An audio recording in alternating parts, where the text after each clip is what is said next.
Amy, how are you? It's your beloved Art. I can't believe it's been 4 years since then. Time really flies, doesn't it? But honestly, when I think about the time we spent together, our love, all those moments, it feels like the years don't really matter. 4 years isn't that long compared to what we had. So, here's some big news. I'm coming back to my hometown soon. It's been a long time, hasn't it? This time, though, I've made some changes. I've ended things with the woman I was seeing, and now I'm free to finally be with you. There's no more holding back, no more worries. I can't wait to see you again, Amy. You don't know how much I've missed you. The thought of eating your home-cooked meals again makes me so happy, I can hardly stand it. Seriously, it's making it hard for me to sleep at night, just knowing that soon we'll be together again. And now about the move, don't worry, it's not that much. I only have 5 boxes of stuff, and I've already shipped them to your apartment. I've used a delivery service, so they should be there tomorrow. Can you make sure to accept the delivery when it arrives? I'm sure it'll get to you on time, no problem. And I'll be arriving tomorrow as well. Once I'm there, we can finally be together again in our love nest. I can't wait to pick up where we left off, to share all those little moments again, and to be with you like we used to be. It's gonna be so amazing to have you all to myself again. So, Amy, get ready. I'm on my way, and I can't wait to see you.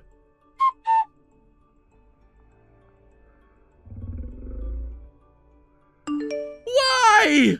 The apartment is gone! Our love nest has disappeared! Where are you? Art? Ah, Amy! Finally, you responded! Why didn't you reply until now? Well, I couldn't check my phone because of my situation. Wait, I'm pretty sure I blocked you right after we broke up, so why are you messaging me? I changed my phone number a while ago, so the number is changed! Oh, I see. But what was with all those confusing sentences you kept sending me? That's not important right now. Your apartment is gone. What's going on? I'm sure I didn't make a mistake with the address, and the surrounding scenery hasn't changed much, but only our love nest is gone. Hold on. Can you calm down for a second? I just read your message from yesterday again. Are you saying you're at the address of the apartment I used to live in? Huh? The one from before? I moved out of there a long time ago. What? And I heard that the landlord tore that building down, so it's supposed to be a parking lot now. No way! Then where's my stuff? Your stuff? Didn't you read my message? I sent my things to this address. Well, in that case, maybe it was returned to the sender due to an unknown address, and they've got the delivery agreement or something. No! What are you talking about? I sent it to you! It's your responsibility to find my stuff! I don't know what to say here. I think it was wrong to send it without checking with me first. I see.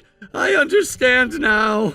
So that's why you were ignoring my messages yesterday. You didn't want to take responsibility, and now you're trying to avoid it, right? I told you I couldn't check my phone. I think you can see that I haven't even read the messages until just now. Come on, there's no way you couldn't check your phone for that long. Well, it happened, so what can I do? Whatever! Find my stuff already! And what about where I'm gonna stay tonight? Where am I supposed to sleep? Or you could just come pick me up. Why don't you just go to a net cafe near the station? With $50, you should be fine. I don't have that much money. What? I barely managed to get here by selling a few things to cover transportation costs. I've only got about $2 left in my wallet. What's with your finances? What else can I do? The girl I was living with until recently went and found herself another guy, took all the money, and left me. Oh, wow.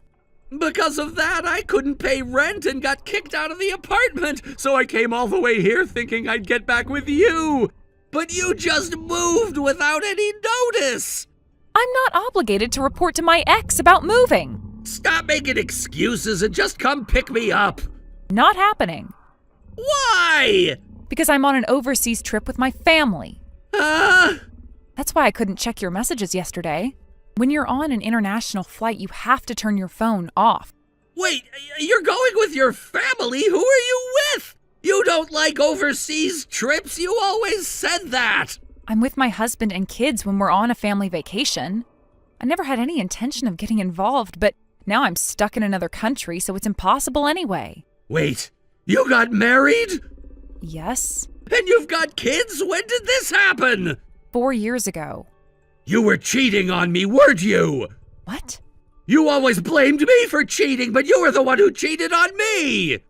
I met my husband a year after we broke up at a matchmaking party. What? We broke up 4 years ago! The timing overlaps perfectly, doesn't it? Look, Apologize. Apologize to me, and we'll get back together. we broke up 6 years ago. What? We broke up when you had just graduated from university, a little over a year ago when you were 23. How old are you now? 29? 29 minus 23 is... Wait, what? So there, that clears up your doubts. Isn't it obvious now? No, wait, my stuff! Don't try to change the subject by confusing me with the years. That's a cheap trick. I was just explaining that I'm not at fault here. Just find my stuff. It's all I have left. Then call the delivery company and ask them. I don't even remember which company I used. What? How could that be? I got the slip from a local shop and used that to send it. I thought you would be the one to receive it, so I didn't need to keep the slip. You didn't throw it away, did you? Hey, where's my stuff? I don't know. I told you. You'll have to call every delivery company you can think of and ask them. If the address is incorrect, the delivery company should be the one to call, right? I wrote your phone number on both the sender and recipient parts. What? Why didn't I get any calls about that? Maybe you wrote the wrong number. I sent it to you! Take some responsibility for it! I didn't check with you before sending it, so this is on you. And honestly, after 6 years, don't you think it's a bit obvious that I might have moved? I could be married by now. You should have considered that. I thought it was 4 years ago! Whether it was 4 or 6, it doesn't change anything. I thought you'd wait for me forever. You betrayed my love and trust. You betrayed me first. Remember when you said, I don't want a woman in her 20s, they're all going bad. I want someone younger. Who was it who switched to an 18-year-old right after high school? I wasn't there anymore. I've come back reborn to face you again. Oh, you are so annoying. You're the one who got all worked up, sent the stuff, and went to the apartment ruins. I'm just dealing with the fallout. That's because I love you. My husband and kids are here, so goodbye. Wait! I'm blocking you because you're too annoying. Wait, no, Amy, please. You can't block me like this. You just can't. I'm sorry, but I've moved on. I have a family now, Art. I can't keep dealing with this. What do you mean you've moved on? You can't just throw me away. I've made my choice, Art. I found someone who cares for me and my kids. I'm happy now, and I don't want you to be a part of my life anymore. What? You found someone else to replace me? It's not about replacing you. It's about moving forward. I'm with someone who respects me and is willing to help me build a future. No, you can't just leave me like this. You owe me, Amy. You owe me everything. You really think I owe you? After all the pain and lies, the betrayal, you think I owe you anything? Yes, you owe me a second chance. You had your chance, Art. You blew it. I don't know what to do now. I'm stranded here with nothing. That's on you. You've burned all your bridges. I can't believe you're doing this. You've turned into someone completely different. And you've stayed the same, Art. Selfish, demanding, and never taking responsibility. I'm not like that anymore. I changed, I swear. No, you haven't. You'll never change. You just want to keep taking without giving anything in return. But I love you. I swear I do. You can say you love me all you want, but your actions speak louder than words. I'm sorry, I can't help you anymore.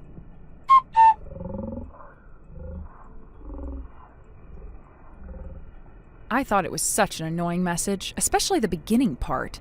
I didn't really think much of it, but when I asked my friends about it, they said it was called a Romeo message or Romeo mail. So that's what it's called, huh? I see now. After that message, it seems like things escalated, and there was that whole situation involving a police report. Apparently, my ex-boyfriend started to show up around the area near the old apartment in the residential neighborhood and began ringing doorbells randomly, asking, "Has my package arrived?" Now, for me, being overseas in a completely different time zone, it was daytime when I found out, but due to the time difference, it was night in the US, and can you imagine if a stranger just came barging in shouting, "Package!" and stormed into your place? Even during the daytime, that would be pretty concerning, but at night? Yeah, no wonder the police were called. I can't blame them at all. So, of course, the neighbors got scared and the situation quickly turned into a mess. The police were called in and a report was filed because this guy, without any warning, started causing a scene in a very public and disturbing way. I mean, if it had happened at night, especially with the way he was acting, it was absolutely reasonable for someone to be worried. People would think it's some sort of emergency or that something suspicious was happening, and I can see why it triggered a response like that. A little while after all of this went down, I got a call from the police myself. They asked me about what had happened, and I explained the whole situation to them. Once I told them the details, they seemed to understand, and thankfully that was the end of it. They didn't need anything else from me after that. It wasn't like I had anything to do with what he was doing, so once I gave my side, everything wrapped up smoothly. To be honest, after all that, I have no idea what happened to him. I haven't heard anything about him at all, not a peep. It's like he vanished off the face of the earth. No updates, no messages, no calls, just gone. It's honestly a little strange considering how involved he was in all of that, but maybe he learned his lesson or just moved on, who knows. But looking back at it now, I can't help but wonder if he ever thought about how his actions could affect other people. I mean, randomly showing up and ringing doorbells, causing a scene in a residential neighborhood? That's crossing a line, and it's not just about the message he sent me anymore. It's about his behavior. I don't think he realized the kind of trouble he was creating for everyone around him. It wasn't just embarrassing for him, it was inconvenient and unsettling for everyone involved, especially those poor neighbors who had no idea who this guy was or why he was making such a scene. The worst part was, I didn't even know what the heck he was talking about. What package was he referring to?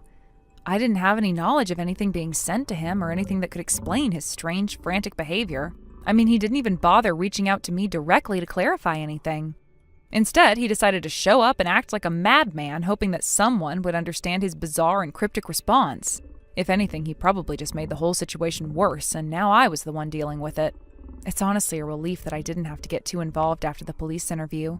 Once they understood the context, everything seemed to quiet down, but I can't imagine what would have happened if I hadn't been in touch with them or had any idea of what was going on.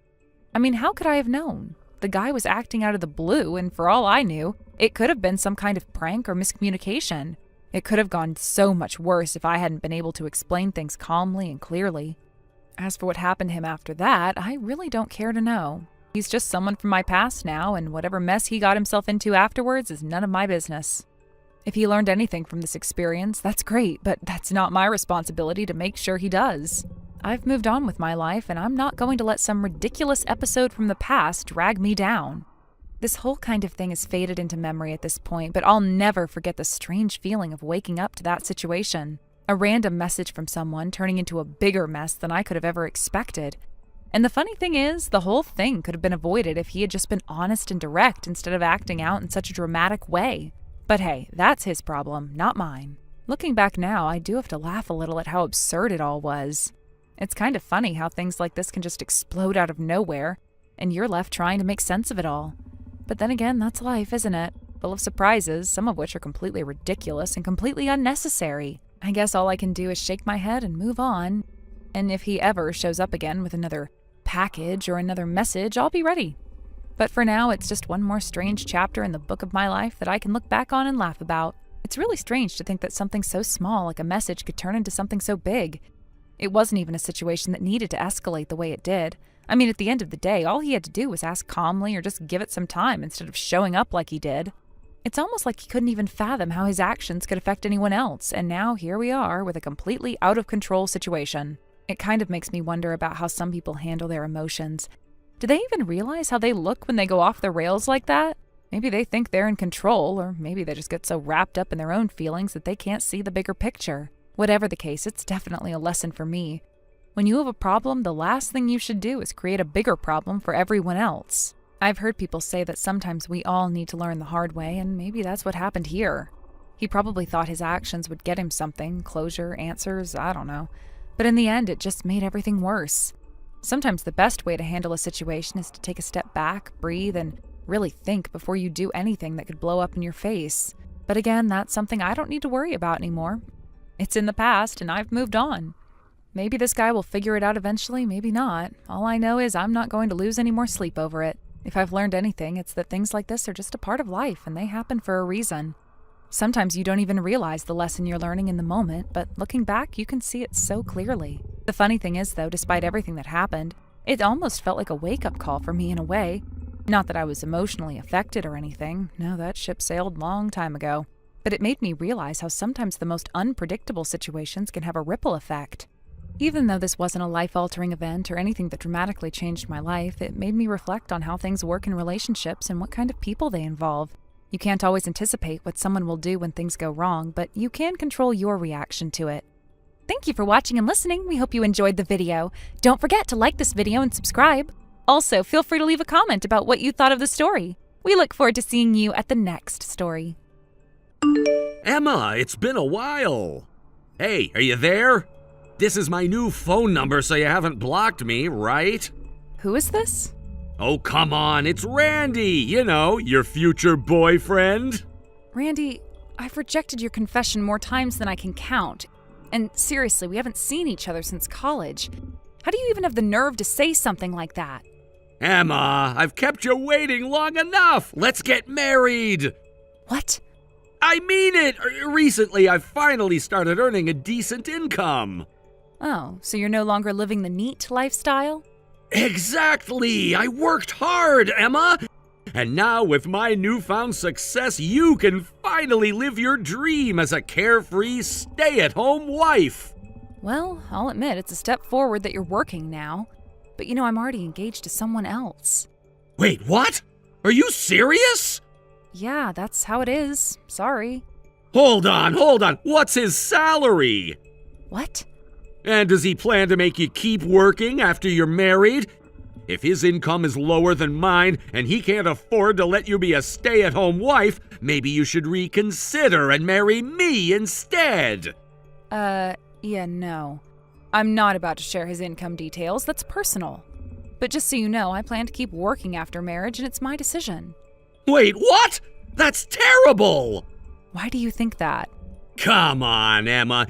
You say it's your decision, but isn't it really because your fiancé doesn't earn enough to let you quit? Let's be honest, he's probably broke, isn't he? And you're too embarrassed to admit it. I'm not embarrassed. In fact, his income isn't something I'm ashamed of at all. And like I said, I want to work because I enjoy my career. My fiancé respects that. You don't have to pretend. Randy, seriously. Yeah?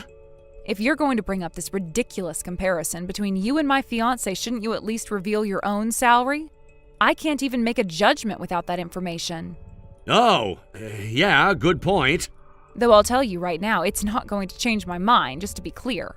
No way, you'll definitely change your mind. Okay, fine, I'll tell you.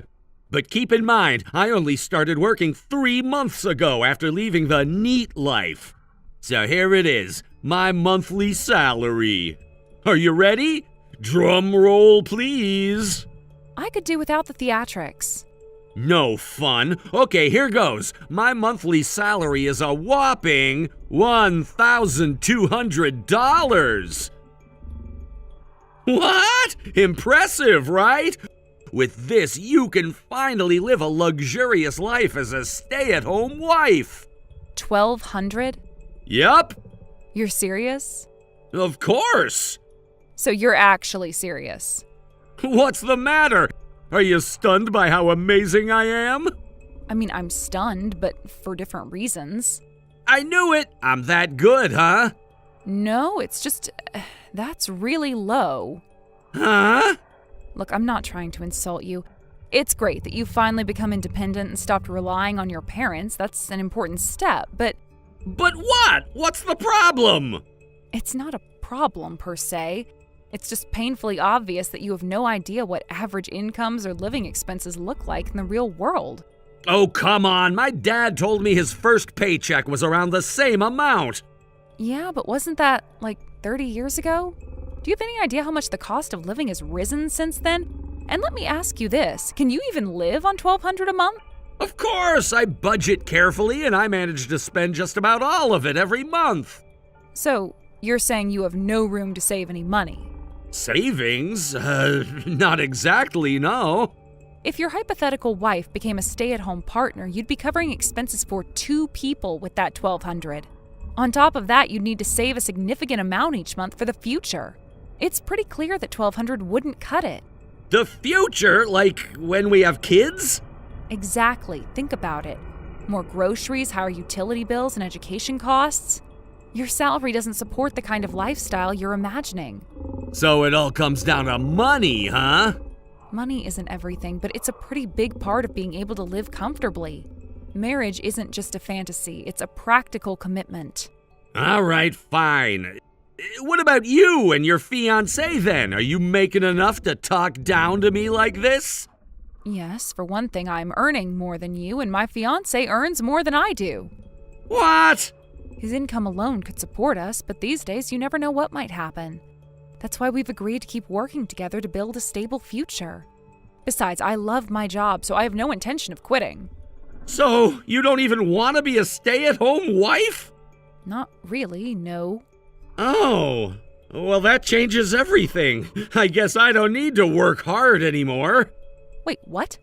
Here's an idea. You keep working and I'll be the stay-at-home spouse. Excuse me? If you're earning enough for both of us, there's no point in me working, right? Are you serious right now? Absolutely. I'll quit my part-time job and focus on supporting you at home. Wait, part-time job? You're not even a full-time employee? And you're proposing to me with that? Hold on, Randy, hello? Are you even listening? Don't just leave me on red. Randy, did you just put down your phone and stop talking to me? How did it come to this? Didn't you read the message from earlier?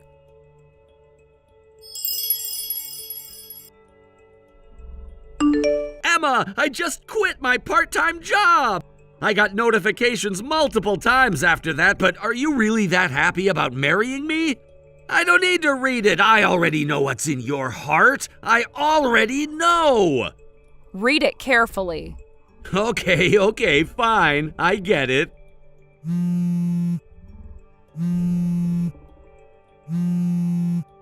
Hey, seriously? That's what it is. That's just cruel! You went on and on about how happy you were when we got engaged! No.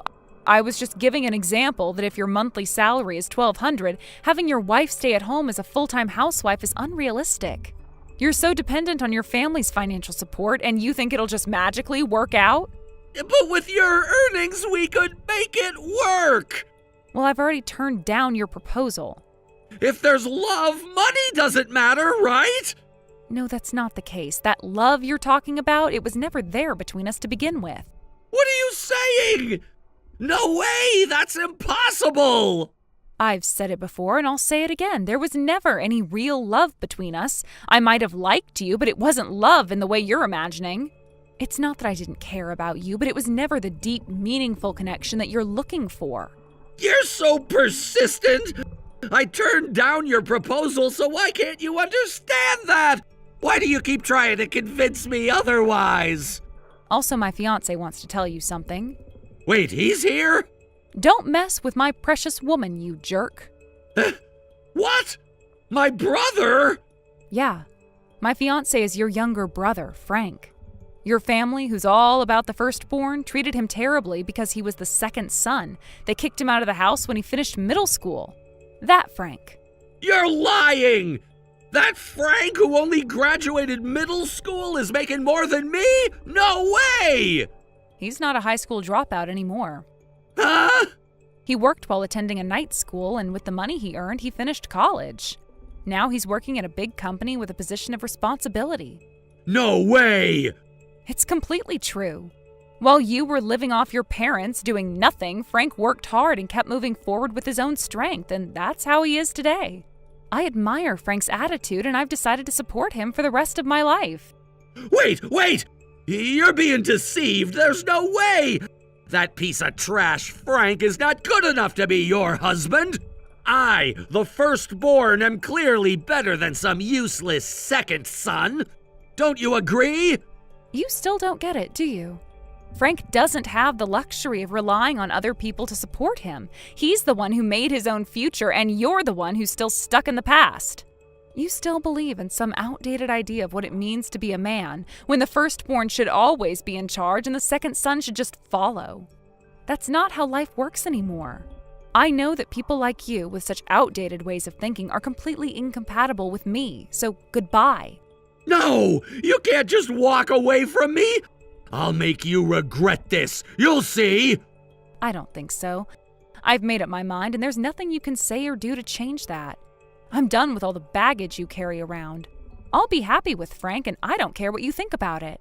Your opinions don't matter to me anymore. Wait! I will never accept this! Never!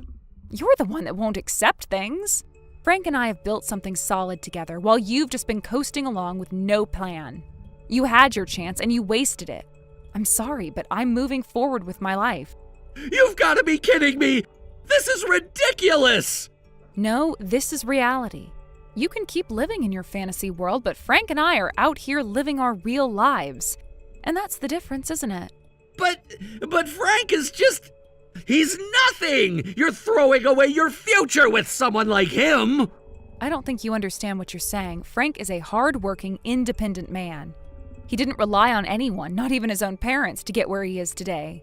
That's something you could never do. You're just too comfortable in your own little bubble to see the truth. I'll show you! You'll regret this, I swear! No, I don't think I will. I don't regret a single thing. I'm happy with Frank, and I am proud of him. We're going to make it, and nothing you say is going to change that. Wait! You're making a huge mistake! I'm not making any mistakes. You're the one who's been stuck in the past, clinging to outdated beliefs and thinking you can control everything. Well, I'm done with it. Frank and I are moving on, and you can't stop us. You can't just forget about everything we had! What we had meant something, didn't it? You're throwing it all away for someone you barely know! What we had? That wasn't love. It was just a series of expectations that I never asked for. You expected me to be someone I'm not, and now you expect me to stay in something that doesn't make sense anymore? But you don't understand. You never did. You're wrong. You're wrong about all of this. You'll realize one day that you made a mistake. Maybe, but I'll be fine, and Frank and I will be happy. It's time for me to live my own life, free from all the burdens you've put on me. You're so cold. This isn't how it's supposed to be. You're supposed to stay with me. It was never supposed to be like this. You created a fantasy world where everything worked out according to your plan, but it never did. Now you have to face the consequences of your own decisions. I can't believe this. You've really made your decision, haven't you? Yes, I've made my decision, and I'm not going back. You can't change it. No one can.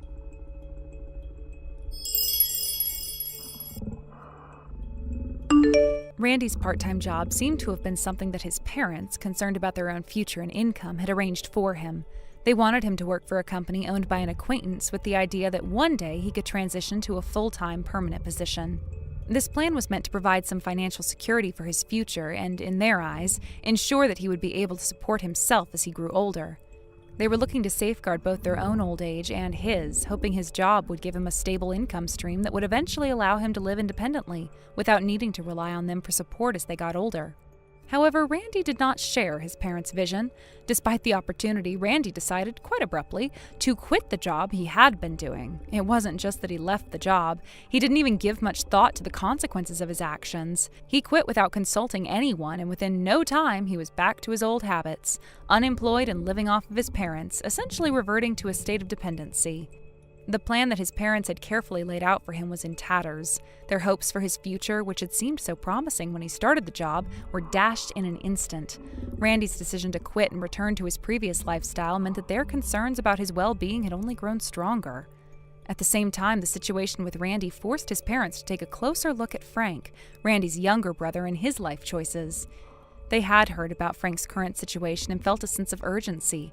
Frank had managed to build a life for himself, having overcome the challenges of growing up in a family where he had often been neglected, especially compared to Randy. He had worked hard, developed independence, and successfully made a name for himself without relying on their help. This was something Randy had never been able to do, and their frustration with him grew as they saw Frank's achievements. Seeing how Frank had turned his life around, they turned their attention to him in the hope that he might be the one to help them in their later years. Believing that Frank would be the one to take care of them when they needed it most, Randy's parents showed up at Frank's apartment unannounced. They had not informed Frank of their plans, and their sudden visit seemed to be an attempt to pressure him into offering them the help they desperately needed. However, Frank was one step ahead. A few years earlier, he had made the decision to leave that apartment behind, cutting ties with the people who had not supported him through his struggles. In a deliberate move, Frank had withheld his current address from his parents, so when they arrived at the apartment, it was no longer his home. This turned out to be a fortunate decision for Frank. His parents had no idea where he lived now, and their attempts to track him down proved fruitless. The only means by which they could have contacted Frank was through his cell phone number, but even that had been changed. Frank had severed all forms of communication with his parents, choosing to move forward with his life without them in it. The decision to change his phone number was the final step in completely cutting ties. Frank knew that by doing this, he could move on without the burden of his parents' expectations and demands. It was his way of ensuring that he would not fall into the same pattern of dependency and disappointment that had plagued his relationship with Randy. After making a clean break from his past, Frank eventually settled down, got married, and took on a new surname, Mine. This was a significant change for him, as it symbolized not only his new life, but the fresh start that he had been longing for. As he embraced this new chapter in his life, he also moved in with my parents, with whom he now shares a home. The relationship he shares with my father in particular is something truly special. My father and Frank bonded over shared hobbies, and their connection grew stronger with each passing day. It wasn't just about being in the same household, it was about genuinely enjoying each other's company and sharing common interests.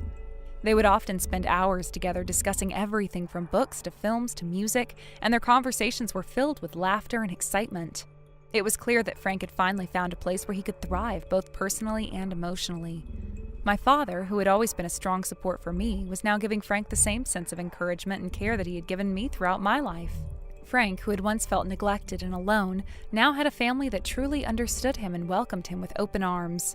It was a far cry from the situation he had experienced with his own parents, who had only ever seen him as a means to their own end, someone who could eventually care for them when they no longer were able to manage on their own.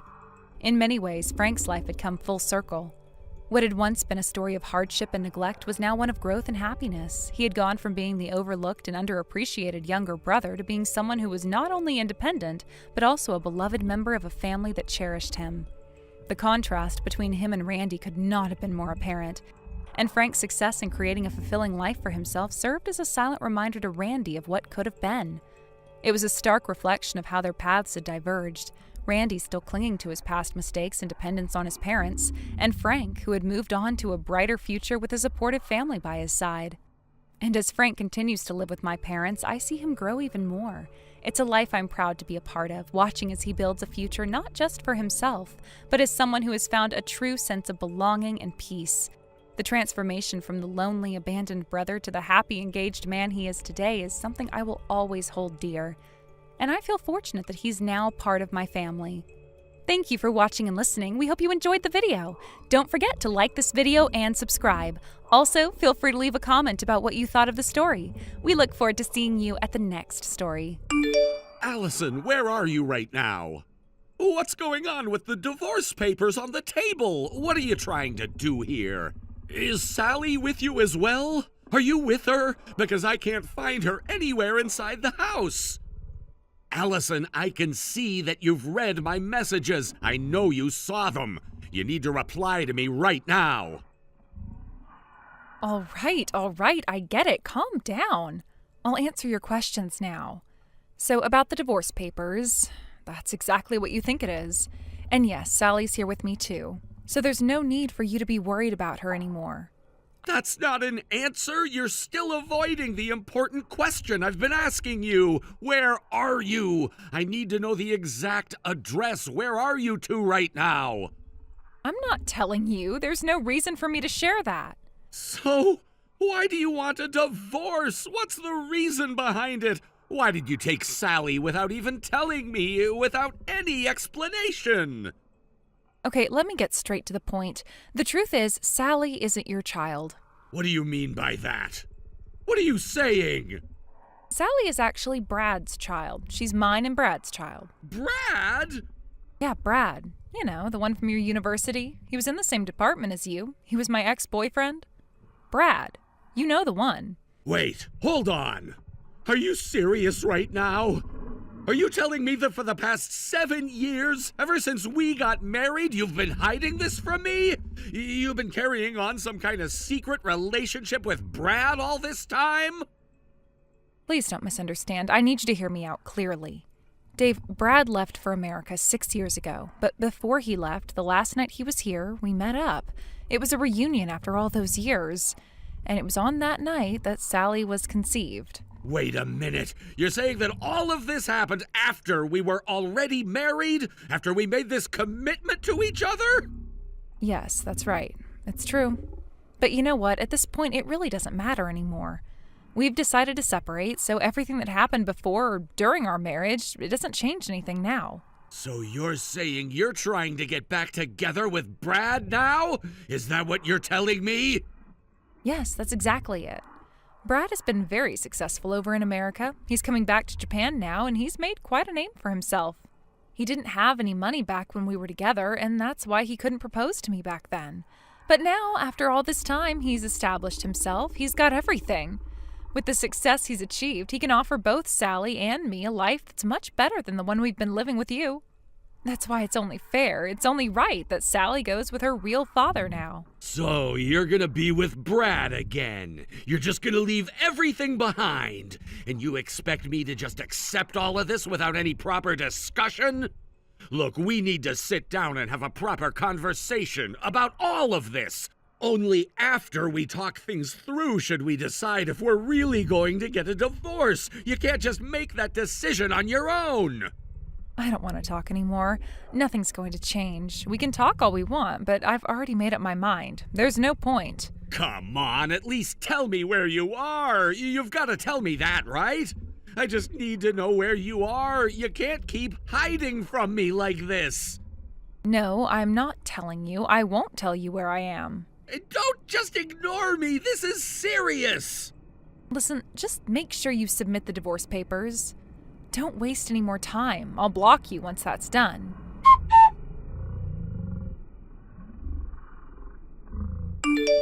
Dave, it's been a while since we last spoke. This is Maya, Allison's younger sister. I hope it's all right to contact you now. Oh, Maya, it's been so long. It's good to hear from you.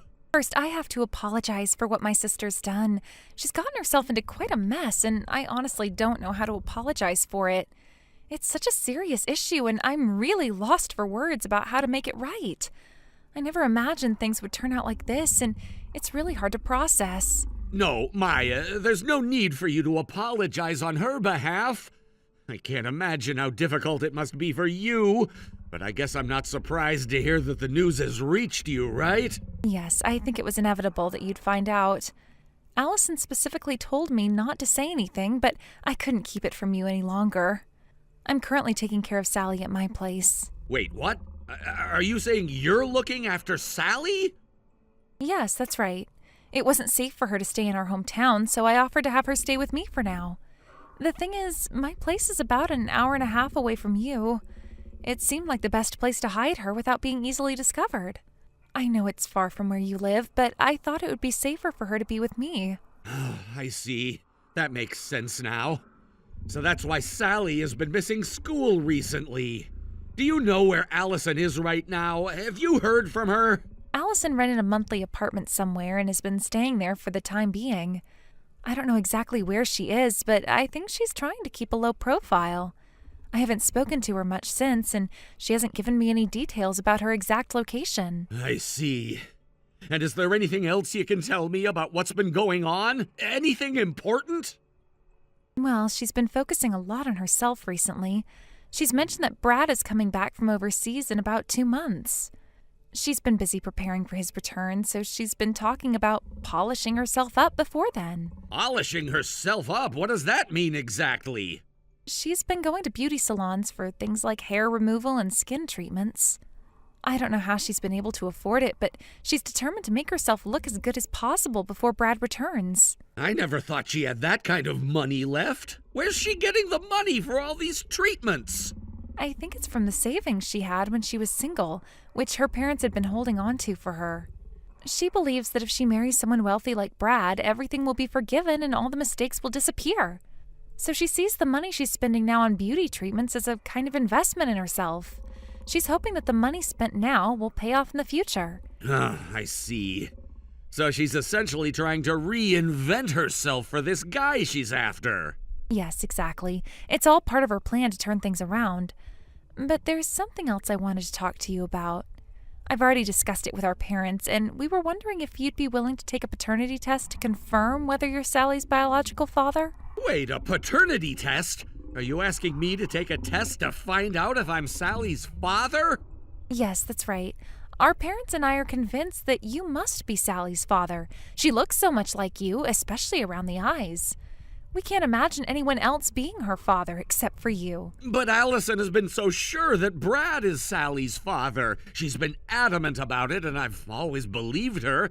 I can't imagine her being wrong about this. I understand how you feel, but after talking with Allison more, it seems she never actually checked the facts. She's just been saying that without making any efforts to verify it. I think it's important to get this cleared up once and for all. Wait, you're telling me she never even bothered to find out? No, apparently not. She's just been assuming that Brad is the father without making sure. It's frustrating, but I think we need to be absolutely certain about who Sally's father really is. For Sally's sake and for the future, it's important to get clarity on this. That's unbelievable! I'm shocked that Allison never even thought to check. But I see your point. If we don't clear this up, there could be legal issues down the road. It's better to sort this out now than face complications in the future, especially if there are custody issues or any other legal processes. Yes, exactly. Even though this might not seem like an urgent matter, it's crucial to get it resolved now while Sally is with me. I think now is the best time for us to do the test. What do you think? Honestly, I've always thought Sally looked a lot like me. It's hard for me to accept the idea that she might not be my daughter. Even if someone tells me she isn't, it doesn't feel real. So I guess I'd be willing to do the test. Great, thank you. Let's set up a time and place to meet so we can take the test. But we need to keep it a secret from Allison for now.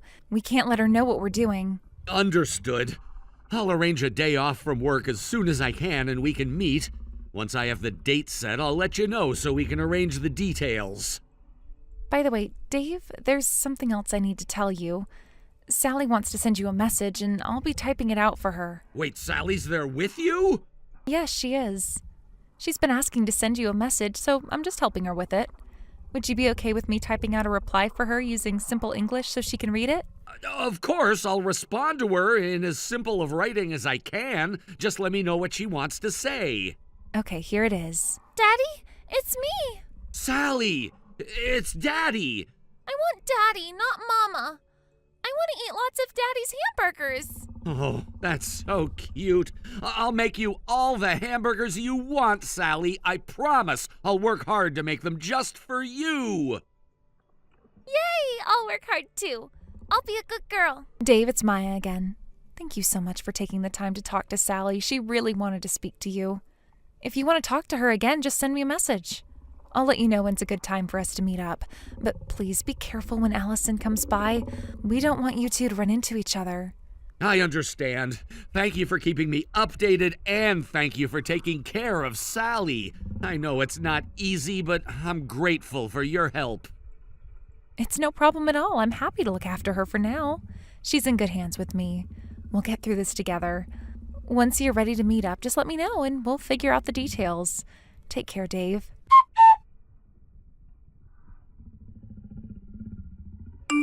What the hell is going on here? What do you mean by this DNA test for the child? Did it arrive? Yes, it arrived. I'm texting you now because I've already looked at the contents, and that's why I'm contacting you. I'm making sure you know about it. Then it's decided. I'll take custody of Sally. What are you talking about? Are you seriously telling me you want to take our daughter away from me? The child Brad and I had together, the result of our love? And you think I'm just going to hand her over to a complete stranger like you? Did you really look at the documents properly? Are you sure you understand what you're talking about? I looked at them, okay? You went through all of this trouble just because you don't want to divorce me? You think I'll just fall for some fabricated lie like this? It's real. You don't have to believe it if you don't want to, but it's the truth. Whether you like it or not, those are the facts. What? How can that be true? As you can see, the results confirm that I'm Sally's biological father. I had the test done at 3 different places, and all 3 came back with the exact same result. There's no mistake here. No. You're lying, right? But Sally is gorgeous, just like Brad. She's the spitting image of him with those good looks everyone admires. How could she possibly be your child? You're saying this rough-looking man like you could be her father? So that's what you've been thinking all this time, huh? You've been using that flimsy reasoning to insist that Sally is Brad's child? Take a proper look at Sally's features. You'll see for yourself. She has the best of both of us in her looks. I'm not talking about just some passing resemblance. It's clear that she's a perfect blend of me and you. Sally is a living example of the two of us, and that's why I'm going to take her. She'll come with me. No, even so, I am Sally's mother. I've carried her for 9 months, and I've cared for her since she was born. There's no way I'll ever give her up, not to you, not to anyone. Don't you know how much more favorable a mother is in a custody battle? Do you honestly think you stand a chance? That's only true if you've been a decent mother to her, if you've done your part in raising her. Huh? It's not like you've done absolutely nothing for her. You've taken her to kindergarten and made sure she eats, but you're forgetting one thing. The day-to-day care, the constant attention, making sure she's comfortable, preparing everything she needs for the next day. I've done all of that, and I've done it more than you without question. But that's not fair. And I heard that ever since you left the house, you've practically abandoned Sally and left her in Maya's care most of the time. What? Maya? She's been on your side all along? Maya was never really your ally, you know. She was never fully on your side. She wasn't as supportive as you thought. What do you mean by that? What are you saying? And just so you know, I've managed to get in touch with Brad, and he's living overseas now. What? How could you have Brad's overseas contact details? I didn't even know how to get in touch with him. I reached out to a college friend who's been in contact with Brad. I asked him to help, and 3 days later, I got in touch with Brad directly. Huh. By the way, don't you realize you've gone completely off the rails just because you heard rumors about Brad coming back? What are you talking about? What's this going off the rails nonsense? Brad's coming back in about 2 weeks, by the way, and get this. He's coming back with his stunning blonde wife and their adorable half-Vietnamese son. What? What did you just say? When I mentioned you to him, he said he didn't even know we were married. When he left for overseas, he thought you were still single. He was planning on coming back and making some last memories before leaving America for good. He apologized for not knowing about our marriage and said it was his fault. Wait a second. Brad, is he married? Is that what you're saying? That's right. He's married. No way. And just so you know, even though he's returning to the U.S., it's only a temporary visit. After 2 weeks, he'll be going back to his home overseas. Wait, hold on. You're telling me that Brad is married and I can't marry him anymore? And Sally's not even his child? Then what was the point of me divorcing you in the first place? I don't know. Either way, the divorce is happening whether you like it or not. That's already decided. Wait, no. Please, you don't really want a divorce, do you? Don't you think we can work things out? We don't need to divorce. Why would you say that? Why are you asking me that now? Because Sally is our child. She's our daughter. Shouldn't that mean we could just go back to how things were before, right? We could go back to the way we were and everything would be okay again, right? That's not how things work. It's not gonna go back to the way it was, and you know it. If you agree to this divorce without making things more complicated, I'll waive the property division and just cancel it out as part of the alimony settlement. What? What are you talking about? What do you mean by that? But listen up, I will still demand child support for Sally. I'll be expecting you to pay, and we can talk about the amount later. Wait just a minute. Are you serious? Yes, I'm serious. You'll hear from my lawyer soon. Don't worry about that. No. Hey! Let's just sit down and talk about this properly, okay? Please, I'm begging you. Please, can we?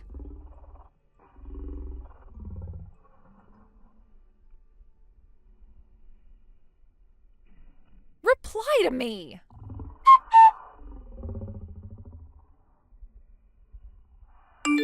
From the tone of the messages, I braced myself for a long ordeal. But thanks to my younger sister Maya and my in-laws, who patiently explained things to me, I was able to get the divorce settled fairly quickly. In the end, the cause of all this turmoil was that Allison, hearing through someone else that Brad, the man who had found success overseas, was returning to the US, became overly excited. Without verifying the truth of the information, she let her emotions run wild and acted impulsively. This was the turning point that led to all the chaos, not only with Brad's return, but also with Sally's father. Considering how many unknowns there were in the situation, it's honestly baffling that she pushed forward as recklessly as she did. There were so many variables, so many things that could have gone wrong or turned out differently, and yet she didn't stop to think about any of them. It was almost as if she believed that acting on her excitement was the most important thing to do, regardless of the consequences. Yet despite everything, it seems that Allison still has some genuine feelings for her daughter, though her approach was, as usual, misguided. When it came to the child support payments, she did manage to transfer the full amount within the promised time frame, which was a small relief. At least she didn't neglect her obligations in that respect. However, even with this positive step, I can't help but feel that there's a great deal left for her to learn. It's clear that she has not fully come to terms with her actions and the impact they've had on everyone involved, including her own daughter. The impulsive behavior that led to the divorce, the way she ignored the facts in favor of her own excitement, these are not the actions of someone who's taken full responsibility for her mistakes. I only hope that in the future, she'll reflect on her decisions more carefully. It's crucial for her to realize that her behavior was not only reckless, but also hurtful. People can be impulsive, but there's a limit to how much damage that can cause before it becomes irreparable.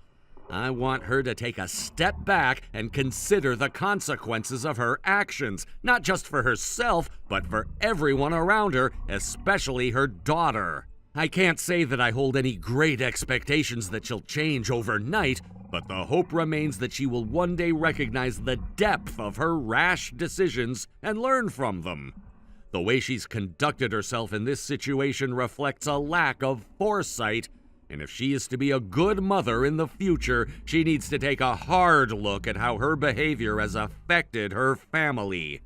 For now, I can only wish for her to take a long, hard look at herself and grow. It's not just about the divorce or the money or any of the superficial things that have happened. The real work comes from within, in understanding where things went wrong, accepting responsibility, and then making a concerted effort to be better. That's all I can hope for, and maybe, just maybe, she'll get there. Time will tell, but for now, it's a matter of waiting and seeing if she will change for the better. Thank you for watching and listening. We hope you enjoyed the video. Don't forget to like this video and subscribe. Also, feel free to leave a comment about what you thought of the story. We look forward to seeing you at the next story. Hey, Erica. Erica, can I talk to you for a second? Oh, hi, Jasmine. What's going on? You sound pretty excited about something. I heard something really interesting about you the other day. I mean, I couldn't believe it at first, but now that I think about it, it all makes sense. Something interesting about me? Oh, what could that be? So apparently you're the daughter of the manager of that super famous French fry shop, Frenchy Fries? You know, the one that was featured on TV recently. Everyone's been talking about it. Oh, yeah, I guess you could say that. My dad's the manager of the main branch, and he's been running the place for a long time now. He's very hands-on with everything there, literally. He's usually the one cutting the potatoes by hand most of the time. Wow, that's so cool. So that means you totally know how to make those hand-cut fries too, right? I mean, it just makes sense if your dad is the one managing the place and doing all the work. Well, I mean, sort of. I've watched him do it a lot over the years, so I guess I've picked up a thing or two. But honestly, my attempts are more of an amateur imitation. It's nothing compared to the real deal. Still, that's really impressive. I bet you could make fries that are almost as good as the ones at the shop if you tried. And I'm guessing the shop's been getting a ton of customers ever since that TV feature aired. Am I right? Yeah, from what I've heard, business has been booming lately. The TV feature definitely helped bring in a lot of new customers. That's amazing. I'm so happy for you guys. Oh, by the way, I'll take 5 servings for my family, okay? Wait, what? 5 servings? What are you talking about? Yeah, 5 servings of fries. You know, it's New Year's Eve today, and we thought fries would be a great treat to celebrate. So I'm placing an order for delivery. Just to clarify, you telling me about it doesn't actually count as placing an order. If you want to order delivery, you'll need to call the shop directly and place a proper order. Oh, come on, we're mom friends, aren't we? Can't you just handle this for me? It's not like I'm asking for anything complicated, it's just fries. Even if we are, I can't start doing personal favors like this. If I do it for one person, I'll never be able to stop. Everyone would start asking me for favors, and it would quickly get out of hand. Oh, stop being so difficult. It's not like I'm going to tell the other moms about it. This can just stay between us. That's not really the issue here. Fine. Listen, here's the situation. My in-laws are visiting us right now, and my mother-in-law, in particular, saw the feature about Frenchy fries on TV. She got super excited about trying it, so she called earlier to place an order. But guess what? She was told that they weren't taking any more orders for delivery today because it's already fully booked for New Year's Eve.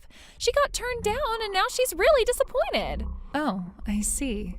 Yeah, I did hear that the shop decided to stop taking delivery orders for today.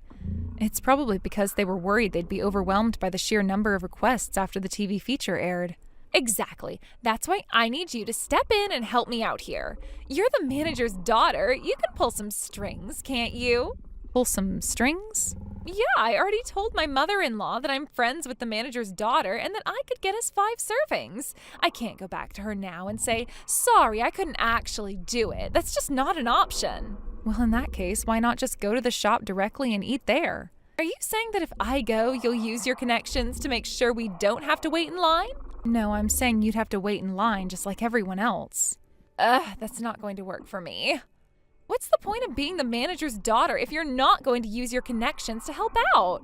I'm telling you, I don't have any special connections to use. That's ridiculous. Of course you do. Stop being so stingy and just ask your dad to make an exception. I keep telling you, special treatment like that isn't possible. Oh, come on. You're a wife, just like me. You should understand where I'm coming from here. Understand? Yeah. Doesn't it feel amazing to have the upper hand with your mother-in-law? What? What are you talking about? You know, being able to do something she can't. It feels so good to one-up her. I have no idea what you mean. You've got to be kidding me. No, seriously, my mother-in-law is one of the kindest, most gentle people I know. She absolutely hates conflict and treats me like I'm her own daughter. I really love and respect her, so honestly, I've never even considered trying to one-up her or whatever it is you're talking about. That's insane. Mother-in-laws are supposed to be the enemy. They're nasty, meddlesome old witches by default. I understand that some people have difficult relationships with their in-laws, but that's not my experience at all. Whatever. Forget about that. The point is, I've already told my mother-in-law that I can get her those fries. So I need you to make it happen. 5 servings delivered to my house at exactly 7 p.m. I already said that I can't do that. Telling me doesn't count as placing a proper order, and I'm not in a position to make exceptions. Oh, for crying out loud. You're seriously going to make this difficult for me? Fine, I'll figure something else out. And just so you know, I still don't think it's fair that you're not using your position to help out a friend. Well, I'm sorry, but that's just how it is. I hope you can understand.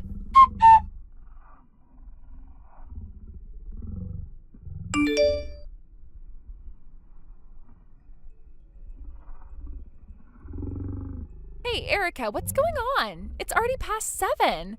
I just called the store to double check on the order for the fries, and guess what they said? They told me that there was no record of any order being placed. Can you believe that? I mean, how could this happen? After all the effort I went through to trust you with this, I didn't think you'd let me down like this. Honestly, I thought that even after you told me earlier that it was impossible, you'd come through for me anyway as a friend. Isn't that what friends do? I really believed you'd manage to find a way to pull some strings and make it happen. But no, instead, you've gone and left me in the lurch. This is just awful.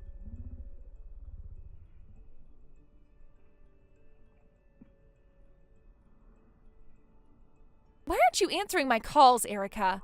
What is going on with you? Are you seriously ignoring me right now? And another thing, why haven't you even read my messages? They're still showing as unread. Is this your way of brushing me off? Is this some kind of joke to you?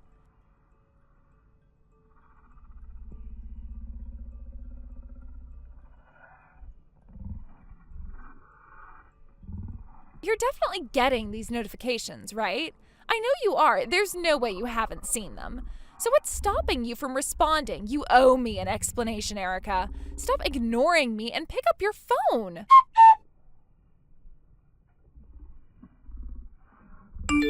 Okay, listen up. I've made a decision, and here's what's going to happen now.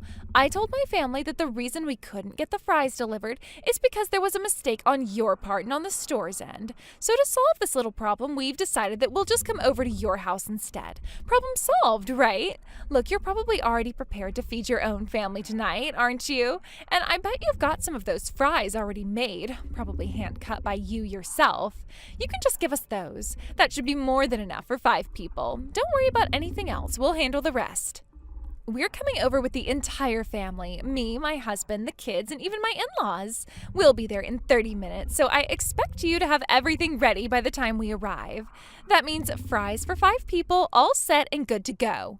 Oh, and just so we're clear, this isn't up for debate. You broke your promise earlier, so this is your punishment. You don't get to say no to this.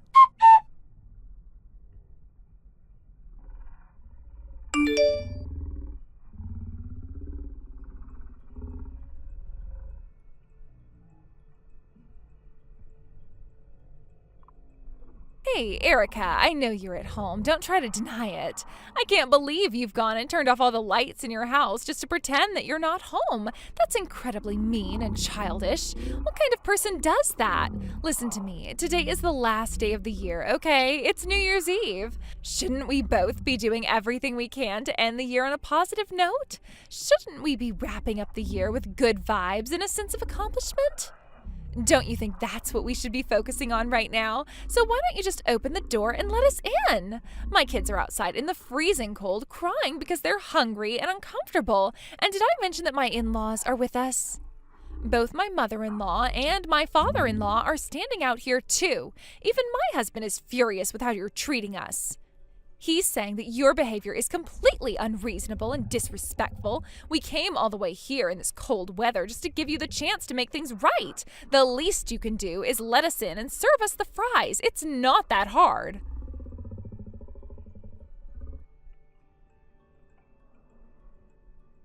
Hey, are you seriously going to keep ignoring us like this?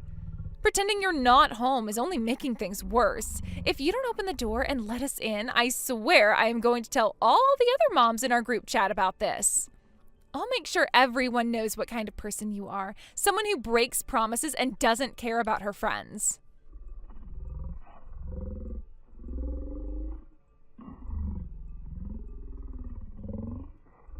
And what's this? You're still not reading my messages? Are you seriously leaving me on unread again? Are you kidding me right now? This is beyond frustrating, Erica. I've had enough of your nonsense. Open the door already.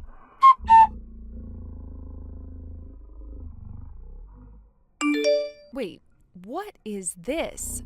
I just checked my phone now and I could swear I made it very clear I said no. On top of that, barging into my home, who's the one being unreasonable here? Oh, so you finally decided to respond. Erica, this is beyond cruel. You wouldn't believe the chaos you left behind after ignoring me. I was humiliated. You refused to come out even though we were at your doorstep, and because of that, my in-laws called me a liar. My husband demanded an explanation, and my kids couldn't stop crying. In the end, we had to settle for crappy fries from the convenience store. You embarrassed me in front of my whole family. How could you do this to me? You're unbelievable. Listen, Jasmine. What? Let me stop you right there. Don't bother apologizing, because it is far too late for that now. First of all, I wasn't ignoring you. I wasn't even home.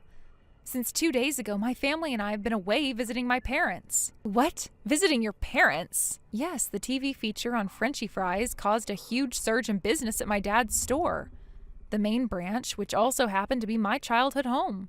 Because of that, the whole family went back early to help out. Today has been nonstop chaos since the shop opened its doors, and the only time I could check my phone was during my short break earlier this evening when I messaged you back. We just closed up shop and are finally taking a breather now. That's why I couldn't get back to you earlier. So you're saying you weren't ignoring me? Well, you might as well have been. What do you mean? You keep using these grand words like visiting my parents or going back home, but let's not pretend it's something fancy. You just walked to your parents' house, which is close enough to count as a part of your neighborhood. Isn't that right? So when I called the store earlier to check on my delivery, you were there all along, weren't you? Don't play innocent. You were ignoring me. Jasmine, what exactly are you trying to say? You heard me. Don't try to dodge this. Here's what's going to happen. You'll head back to your house right now, grab 5 orders of fries from the store, and bring them to me and my family. Oh, and you'll apologize while serving them to us. Obviously, I'm not paying for this. Think of it as making up for the mess you caused. That's the least you can do to make this right. Jasmine, are you under the impression that Frenchy Fries is the same as the local branch near my house? What are you talking about, local branch? The main store, where my dad works as the manager, is located in a different state entirely. The one near my home is run by someone who trained under my father. It's a franchise, but it's not directly under his management. So what? Get your dad's apprentice on the phone and tell them to prepare the fries immediately. Use your influence. Jasmine, I don't have that kind of authority. I'm not in any position to make such demands. Besides, that store is already closed, and I heard they sold out earlier in the day. You can't be serious. Also, just so you know, your husband called mine. I explained everything to him. What? Wait, how does your husband even have my husband's number? They exchanged contact information at one of the kindergarten events. Apparently they've chatted a few times since then. Unbelievable. Now my husband and my mother-in-law are furious with me because of you. I think they're upset because of your behavior, Jasmine. Honestly, I can't blame them. You tried to force me into an unreasonable situation, and now you're facing the consequences. That's on you. I was trying to help out by arranging 5 orders of fries for my in-laws. That's not unreasonable. Oh, I see. So now you've locked yourself in the bathroom? What? How did you even know that? Because your husband has been texting mine in real time, complaining about what's happening. You've got to be kidding me. He also asked me to send screenshots of our chat history so he can understand what's been going on. I already sent them to him. What? Erica, stop this right now. Sorry, Jasmine, but I'm done here. I won't be replying to any more of your messages. Goodbye.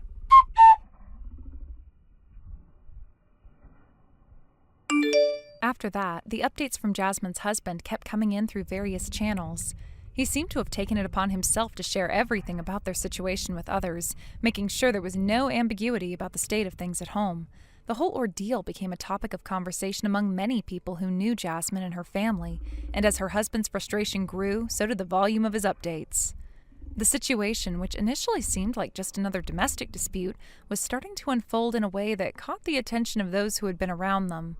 Apparently, Jasmine ended up ringing in the new year locked inside the bathroom. It was a strange and dramatic choice of place to spend the holiday, but it seems Jasmine had made that decision in a moment of emotional overwhelm. Her husband's account of the events painted a picture of a woman who, at that point, had no idea how to handle the growing tensions in her marriage. The bathroom, of all places, became her refuge in that moment of despair, her way of retreating from everything that felt like it was spiraling out of control. As the new year passed and things settled into routine, her husband and mother-in-law came to our house to apologize. This was a rather unexpected move given the nature of their previous interactions with us. They showed up in the spirit of making amends, attempting to smooth things over and restore some semblance of peace. But their story was quite revealing. According to what they shared, it turns out Jasmine had been attempting to take advantage of one of her friends who ran a small restaurant. She had even tried to request French cuisine from this friend, which was, as it turns out, a step too far. The restaurant owner's family caught wind of Jasmine's attempts to take advantage of their hospitality, and as you can imagine, complaints quickly followed. This revelation put Jasmine in a very unfavorable light, especially among those who had previously seen her as a person of a certain status. However, Jasmine's mother-in-law, who had her own competitive tendencies, seemed to downplay the seriousness of Jasmine's actions. From her perspective, Jasmine's desire to boast about her connections and impress others took precedence. In a strange twist, she blamed the situation on us. Apparently, we were the ones at fault for not obeying Jasmine's wishes, which, in her mind, justified Jasmine's extreme reaction.